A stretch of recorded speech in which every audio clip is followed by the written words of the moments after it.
أعمالنا من يهده الله فلا مضل له ومن يضلل فلا هادي له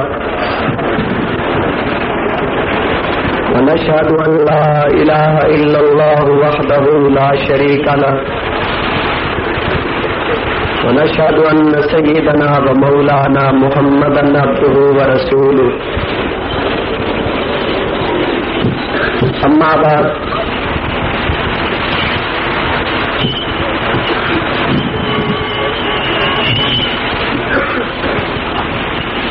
معزز سامعین گرامی قدر،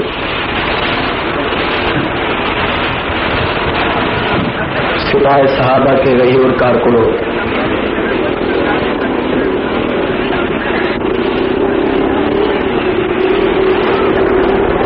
آج کی یہ کانفرنس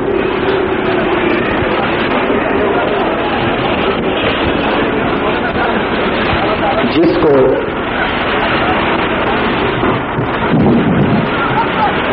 تحریک آزادی میں علماء دیوبند کے کردار سے عنوان کیا گیا ہے،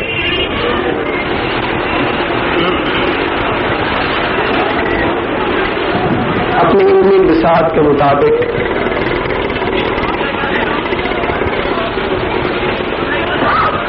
اس موضوع پر کچھ ملاحظات پیش کروں گا۔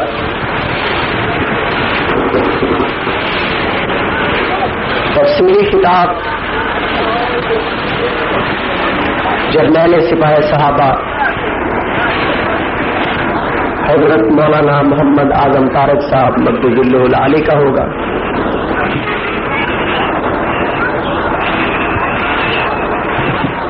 دعا کیجیے کہ اللہ تبارک و تعالی مجھے حق سچ کہنے کی توفیق نصیب فرمائے۔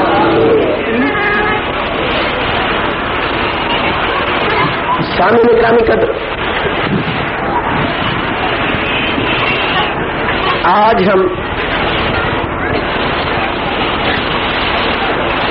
جس سرزمین پر سانس لے رہے ہیں،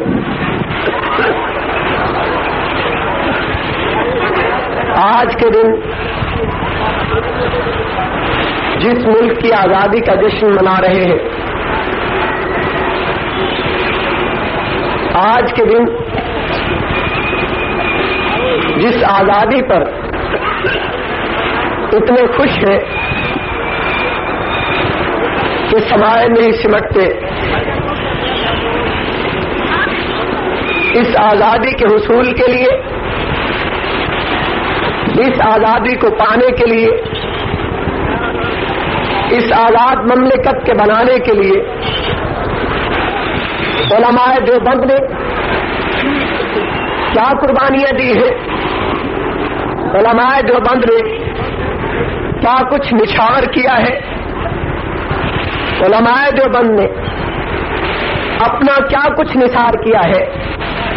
جب اس بات پر سوچتے ہیں، جب اس موضوع کو دیکھتے ہیں، تو ہمیں ایک طرف دارالعلوم دیوبند نظر آتا ہے جس کی داغ بیل ڈالی گئی، کس ہستی کے فرمان پر، کس ہستی کی نشاندہی پر، پیغمبر انقلاب صلی اللہ علیہ وسلم کے حکم پر، محسن اعظم کے فرمان کے مطابق جگہ کی نشاندہی کی گئی، اس جگہ پر دارالعلوم دیوبند تعمیر کیا گیا۔ ایک درخت ہے، انار کا درخت ہے، ایک استاد ہے، ایک شاگرد ہے، استاد کا نام بھی محمود ہے، شاگرد کا نام بھی محمود ہے، استاد کو دنیا شیخ الہند کے نام سے جانتی ہے۔ آج میں اس بات کو آپ کے سامنے واضح کر دینا چاہتا ہوں کہ دارالعلوم دیوبند کی بنیاد کس وجہ سے ڈالی گئی تھی۔ جب ملک کے اندر بر صغیر پاک و ہند کے اندر انگریز کی حکمرانی تھی، بر صغیر پاک و ہند کے اندر اسلامی قوانین نہیں تھے، بر صغیر پاک و ہند کے اندر اسلامی نظام نہیں تھا، بر صغیر کے اندر کلمات الہیہ اور اللہ رب العزت کی بات کرنے پر، تعلیم دینے پر، ذکر اللہ کرنے پر، طرح طرح کی تعزیرات تھی، طرح طرح کی پابندیاں تھیں. اس وقت ایک مدرسے کی بنیاد ڈالی گئی، اس وقت ایک مدرسہ بنایا گیا جس مدرسے نے مسلمانوں کے اندر غیرت اجاگر کی، جس مدرسے نے مسلمانوں کے اندر حمیت اجاگر کی، جس مدرسے نے مسلمانان ہند کے اندر ایک مذہبی حمیت و غیرت اجاگر کی کہ مسلمانوں تم اس دنیا پر حکمرانی کے لیے آئے ہو، تم وہ دین، تم وہ مذہب، تم وہ اسلام لے کے آئے ہو، تم وہ کلمہ لے کے آئے ہو جس نے مغلوب ہونا نہیں سیکھا، غالب ہونا سیکھا ہے. تمہارے پاس اللہ کا قانون ہے، تمہارے پاس اللہ کا نظام ہے، تمہارے پاس کلام الہی ہے، تمہارے پاس آفاقی نظام ہے. اٹھو میدان عمل میں کود پڑو، انگریز کو نہ کو چلے چبا دو. خدائی نصرت تمہارے ساتھ ہے، اللہ کی مدد تمہارے ساتھ ہے، اللہ کی تائید تمہارے ساتھ ہے.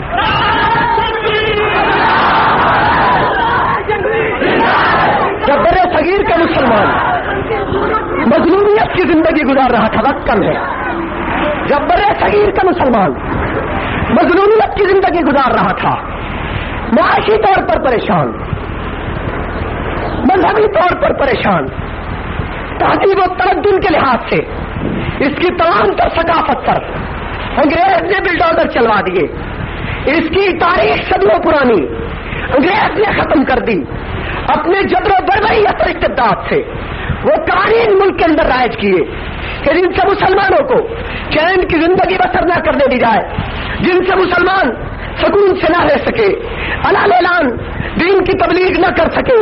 تو اس وقت ضرورت تھی اس بات کی کہ اب کوئی ہستی ایسی میدان میں اترے، ضرورت تھی اس بات کی کوئی شخصیت ایسی میدان میں اترے جو مسلمانوں کو ان کی کھوئی ہوئی عزت، مسلمانوں کو ان کی عصمت گمرفتہ مل جائے، عظمت گمرفتہ دوبارہ واپس ہو جائے.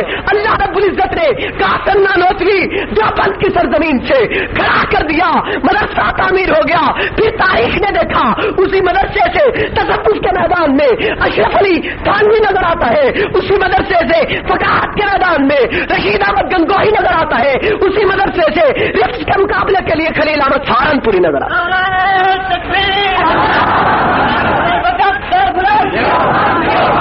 یہ وہی دارالعلوم دیوبند ہے جس نے پھر حسین احمد مدنی جیسا جالا، حسین احمد مدنی جیسا لیڈر جسے شیخ العرب والعجم کہا جاتا ہے، جس نے روضہ رسول کے سائے میں بیٹھ کر درس حدیث دیا ہے، جسے جیل کی صحبتوں میں ڈال دیا گیا، کال کوٹھری بھگت لی، لیکن اپنی بات سے پیچھے نہیں ہٹے.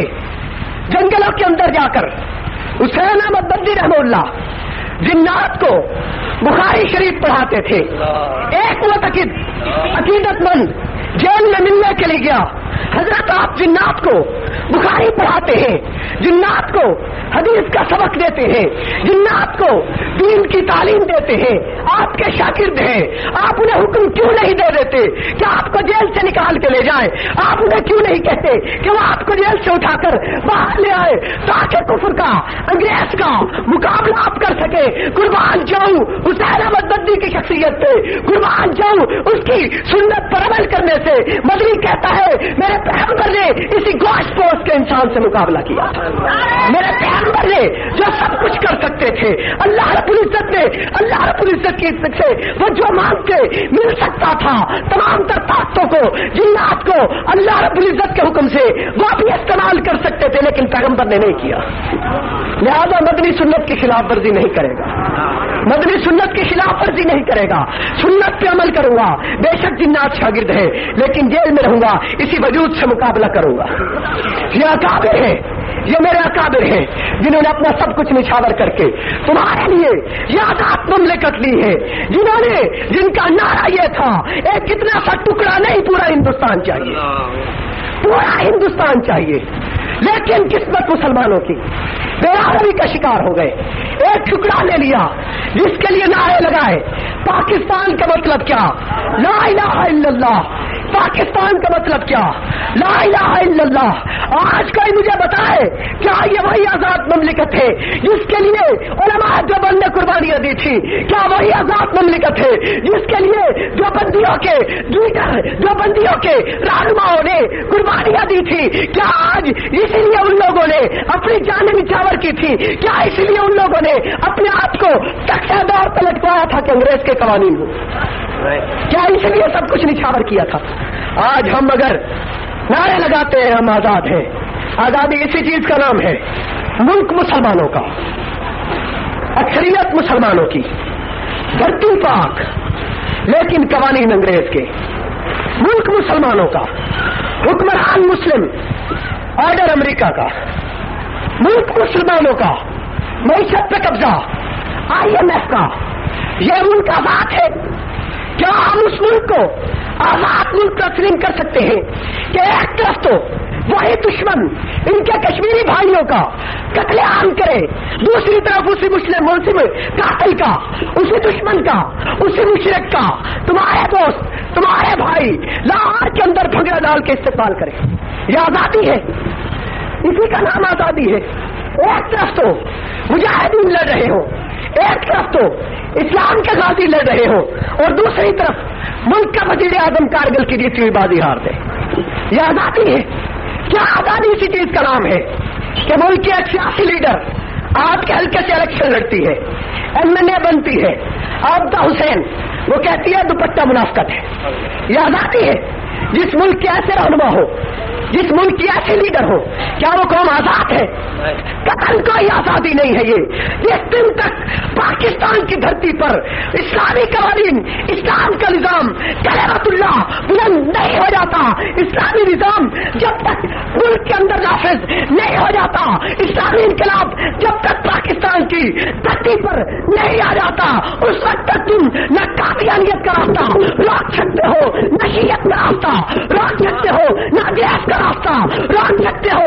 لڑو گے، جانے نچھاور کرو گے، یہی گورنمنٹ تمہارے لیے قیادت کی صحبت رکھے گی، یہی گورنمنٹ تمہارے لیے تعزیرات رکھے گی۔ مسلمانوں، اگر شیعت کو ختم کرنا چاہتے ہو، قادیانیت کو مٹانا چاہتے ہو، انگریز کو دفن کرنا چاہتے ہو، تو پھر دین کا بلندی کے لیے اٹھو۔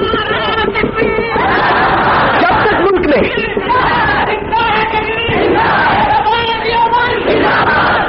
محنت اور کاوش کرنا ہمارا کام ہے، ہمارا کام ہے یا نہیں ہے؟ اور سپاہی صحابہ محنت اور کاوش کر رہی ہے یا نہیں کر رہی؟ قربانیاں دی ہے یا نہیں دی؟ یوم آزادی پر، یوم آزادی پر اسی 14 اگست کو کراچی کے اندر ہمارے 13 کارکن شہید ہوئے تھے۔ یہ آزادی ہے؟ کس بات کے جرم میں پیغمبر کے صحابہ کا دفاع کرتے ہیں؟ کس بات کے جرم میں قرآن کو تاریخ شدہ کہنے والوں کی راہ میں رکاوٹ بنتے ہیں؟ کس بات کے جرم میں توانائی اذان کو بند کروانے کے لیے آتے ہیں؟